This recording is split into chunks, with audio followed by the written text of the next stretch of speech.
को सबसे पहले जानते हैं कि एलिगेटर इंडिकेटर जनरली होता क्या है। एलिगेटर इंडिकेटर जो है वो हमें एक तरह से मार्केट की मूवमेंट को अंडरस्टैंड करने में मदद करता है। जैसे कि हमारे पास कोई एक साइडवेज मोमेंटम है या तो एक तरह से एक बुलिश मोमेंटम है। एलिगेटर इंडिकेटर जो कि है बिल विलियम ने इसको डेवलप किया था, वो एक तरह से एक ट्रेडर भी थे और एक अच्छे खासे ऑथर भी थे। इस इंडिकेटर को जाना जाता है उसके ट्रेंडिंग मोमेंटम को, जहां पर हमें एक तरह से एक स्विंग को आइडेंटिफाई करने में मदद मिलती है। और उसी तरह के एक तरह से जब साइडवेज मोमेंटम रहती है तो हमें वहां पर ट्रेड ना करने की जरूरत जो रहती है वो इस इंडिकेटर से हमें पता चलती है। चलो जानते हैं थोड़ा और इस इंडिकेटर के बारे में। इस इंडिकेटर के थोड़े एलिमेंट्स को जानते हैं। एलिगेटर इंडिकेटर एक तरह से मेटाफोर है जो बिल विलियम्स यूज करते थे कॉम्प्लेक्स अंडरस्टैंडिंग को सिंपल बनाने के लिए। इस इंडिकेटर में 3 तरह की मूविंग एवरेजेस रहती है, उसको नाम दिए जाते हैं जॉ, टीथ एंड लिप्स। इसका मतलब कि एक एलिगेटर जिसका जॉ, टीथ एंड लिप्स की तरह से यहाँ पर एक 3 तरह की मूविंग एवरेज प्राइस की इर्द गिर्द घूमती रहती है और उसके हिसाब से एलिगेटर के बिहेवियर की तरह हमें ये जो इंडिकेटर है हमें एक अंडरस्टैंडिंग देता है, एक तरह से स्विंग को आइडेंटिफाई करने के लिए, अदरवाइज एक तरह से ट्रेंड जो कि एक रुका हुआ रहेगा वहां से एक तरह से डाउनफॉल के लिए, या तो फिर एक ट्रेंडिंग ट्रेंड जहां पर हमें एक तरह से एक स्विंग देखने के लिए मिलता है। इस इंडिकेटर से हम एक बोरिंग मार्केट से ट्रेंडिंग मार्केट में जंप होता हुआ देख सकते हैं। इस इंडिकेटर से एक लॉजिक क्रिएट होता है जहां पर साइकोलॉजी एंड ट्रेंड बिहेवियर जो है वो इजीली आइडेंटिफाई किया जा सकता है। सबसे पहले जानते हैं कि जहां पर इस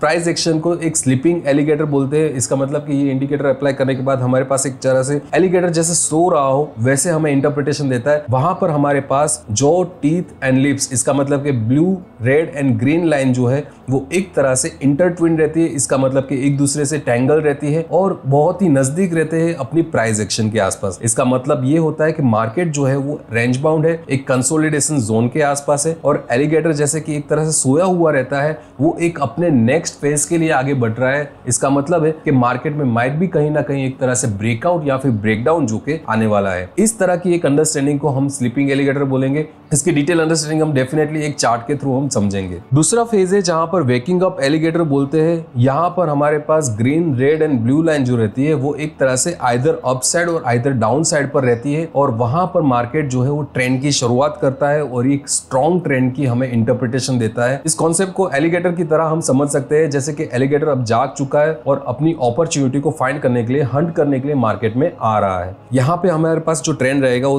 तीन लाइन के अप ट्रेंड में रहेगी, जहां पर हमारे पास एक तरह से प्राइस एक्शन टूवर्ड्स टू एक पॉजिटिव या तो फिर एक नेगेटिव डायरेक्शन में हो सकती है। तीसरा कॉन्सेप्ट आता है जहां पर हम फीडिंग एलिगेटर बोल सकते हैं, जहां पर jaw, teeth and lips are clearly एक दूसरे से सेपरेटेड होते हुए नजर आते हैं। वहां हमें एक तरह से एक सेम डायरेक्शन में सारे की सारी मूविंग एवरेज जो है एक तरफ से जाती हुई नजर आती है। यहाँ मूविंग एवरेज को एक दूसरे से जितनी ज्यादा डिस्टेंस पे रहेगा उतना ज्यादा यहाँ पर एक तरह से स्ट्रॉन्ग ट्रेंड माना जाता है, चाहे वो अप साइड हो चाहे वो डाउन साइड हो। और ये एक बेस्ट टाइम माना जाता है जहां पर आप एक ट्रेंड को राइड करते हो। चौथा कॉन्सेप्ट आता है जहां पर फुल एलिगेटर बन जाता है। इसका मतलब कि ट्रेंड जो है कहीं ना कहीं स्टॉप हो चुका है। यहाँ पर वापस जो है तीन लाइंस जो एक दूसरे से टेंगल होती हुई साइडवेज मोमेंटम पे चली जाते हैं और कहीं ना कहीं हम एक नेक्स्ट ब्रेकआउट या ब्रेकडाउन के लिए वेट करते हैं। इसका मतलब ये है कि अगर आप कोई पोजीशन में है तो यहाँ पर आपको पोजीशन में प्रॉफिट बुक करना है, अपने एक्सपोजर को रिड्यूस करना है और एक रिवर्सल साइन के लिए जाना है जहां पर आप एक तरह से रिवर्सल ट्रेड ले सके। चलो जानते हैं इसको ट्रेडिंग व्यू पे किस तरह से आइडेंटिफाई किया जाए और किस तरह से इसको प्लॉट किया जाए। सबसे पहले आपको यहाँ पर एंड प्लेटफॉर्म पे जाना है। एंड प्लेटफॉर्म पर जो स्टॉक को आपको एनालिसिस करना है वो स्टॉक को ओपन कर लेना है। जैसे कि फॉर एग्जांपल मुझे यहाँ पर LIC हाउसिंग फाइनेंस को एनालिसिस करना है। सबसे पहले कॉन्सेप्ट हमारे पास वही आता है कि हम कौन सी टाइम फ्रेम को यूज करें या कौन सी इंटरवल को यूज करें। तो मैं यहाँ पर इंट्राडे के लिए यहाँ पर 5 डेज का चार्ट यूज करना चाहूंगा और उसके थोड़ी बैक टेस्टिंग हम करेंगे। यहाँ पर मैं इंडिकेटर को ऐड करूंगा। इंडिकेटर को ऐड करने के लिए यहाँ पर आपको विलियम एलिगेटर टाइप करना है। जैसे विलियम एलिगेटर आप टाइप करोगे यहाँ पर इंडिकेटर जो है यहाँ पर प्लॉट हो जाएगा। चलो जानते हैं इस एलिगेटर इंडिकेटर के यहाँ पर कॉन्सेप्ट को, कि जहां पर हमारे पास डिफरेंट एक तरह से लेंथ रहती है। ये एक तरह से सिंपल मूविंग एवरेज ही रहती है, बट यहाँ पर जो है एक तरह से उसकी लेंथ जो है वो कहीं ना कहीं अलग रहेगी। इसको और डिटेल में अगर देखा जाए तो हमारे पास एक फिबोनाची सीक्वेंस में यहाँ पर एक तरह से सारी की सारी लेंथ जो है वो डिराइव की गई है। इसका मतलब कि सबसे पहले लिप्स ऑफसेट यहाँ पर दी है। इसका मतलब यहाँ पर 3 है। 3 + 2 = 5, 5 + 3 =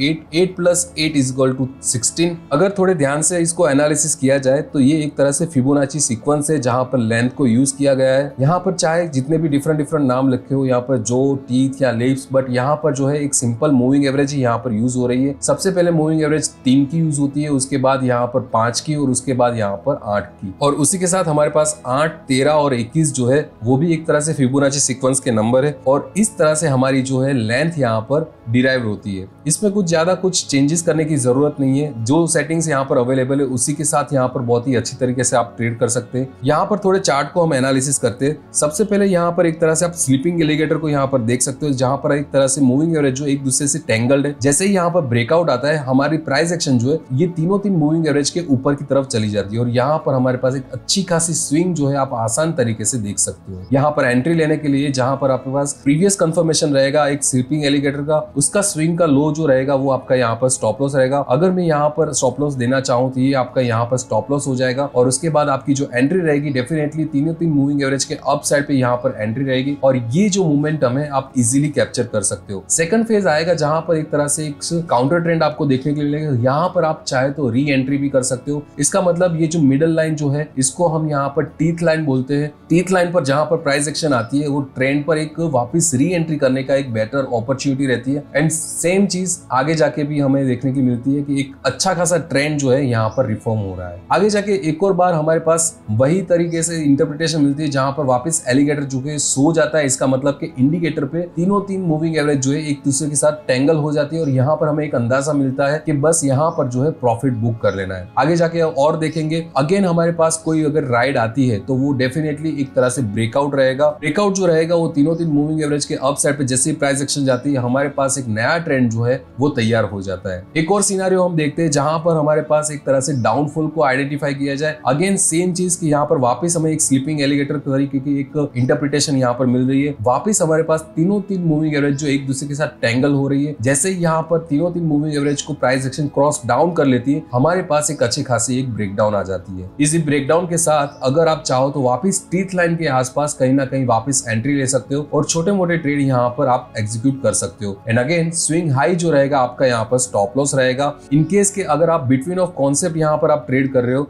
तो प्रीवियस स्विंग हाई जो रहेगा वो आपका यहाँ पर स्टॉप लॉस रहेगा और काउंटर ट्रेंड पर आप यहाँ पर ट्रेड कर सकते हैं। जैसे कि हम जानते हैं कि हमारे पास मैक्सिमम 80% का जो टाइम जो रहता है वो साइडवेज मोमेंटम में रहता है और साइडवेज मोमेंटम में इनकेस के अगर आप ट्रेड करते हो तो हमें कहीं ना कहीं एक चॉपी मार्केट का एक तरह से फेस करना पड़ता है। चॉपी मार्केट को जब भी हम फेस करते हैं हमारे पास एक तरह से लॉस का क्राइटेरिया बढ़ जाता है। इसी कॉन्सेप्ट